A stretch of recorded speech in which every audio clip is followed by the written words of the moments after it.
Hello all my dear geographers, I hope everyone is keeping well. So once again welcome back to our geography class. Today in this class I am going to teach you one of an interesting topic of class 11, that is biodiversity for sustenance of mankind. So before starting this topic we need to know what is basically biosphere. So basically biosphere is that part of the earth which supports the life, and it is also known as organic realm. Apart from this biosphere, we have a new term here, that is biodiversity. So basically the term biodiversity was first used by Lovejoy in the year of 1980. And what is the basic meaning of biodiversity? Like all the species from the smallest microorganisms to the great blue whales are biological resources. Right? So the word biodiversity has become synonymous with the diversity or the variety of life on the earth. Now if we will split this word, we will get bio, that means the living organisms, and diversity means variety. Right? So according to World Resources Institute, the biodiversity is the variety of the world's organism, right, including their genetic diversity and the assemblages they form. So how this biodiversity, they basically sustain the human beings. So we all know that man has been depending on nature for his existence and growth ever since he appeared on the surface of the earth. Basically man is the most intelligent and innovative creature on the earth, and man always tries to derive the maximum benefit from the nature. Now the nature and its resources like air, water, land, forest, etc. are inevitable for sustenance of human life. The air we breathe, water we use for various purposes including drinking, land we inhabit, and the forest we utilize for various purposes are all the major components of biodiversity. Now we will learn the role of biodiversity to sustain human beings. Number one, biodiversity plays an important role as a source of food.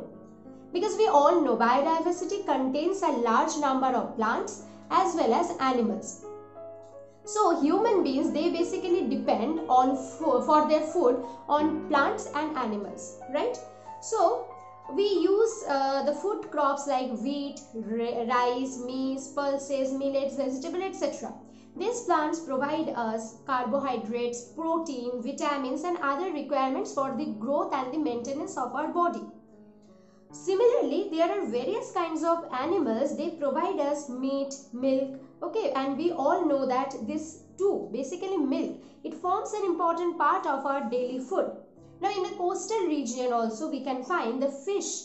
It forms an important item of food and it is very rich in protein.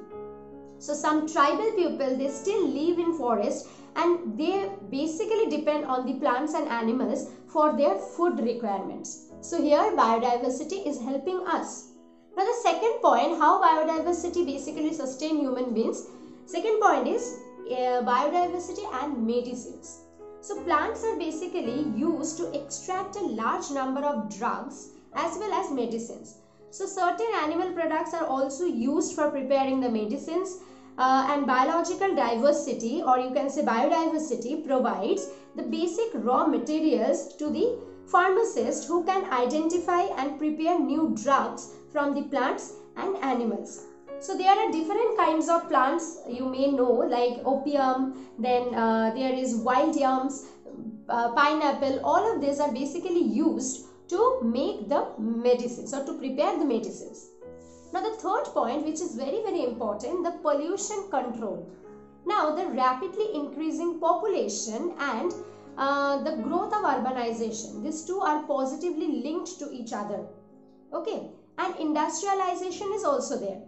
So basically new technologies have given boost to agriculture, industry, transportation, etc., which have further accelerated the rate of resource depletion and environmental degradation. So one thing always remember, when the population is increasing, that means the demand for land is also increasing. The demand for industrialization is also increasing. So when there will be a continuous urbanization, industrialization, then what will happen? Our environment will be degraded. So all the three components of environment like air, water, land are badly polluted in almost all the parts of the world. Besides this, the noise pollution is there. Now the radiation pollution is there. So they also pose very serious issues to our environment. Now it is high time that necessary steps are taken to reduce the pollution of the environment, and the strategies for the improvement that should be adopted at the international level. So like this, the biodiversity basically plays an important role not only to sustain the human beings but to sustain or to balance the entire ecology and ecosystem. Okay, so I hope this is quite clear to you all. For more information, I would suggest you to check in Google. There are various data present. From there you can take out the data to write your answer properly. Okay, till then, thank you and take care.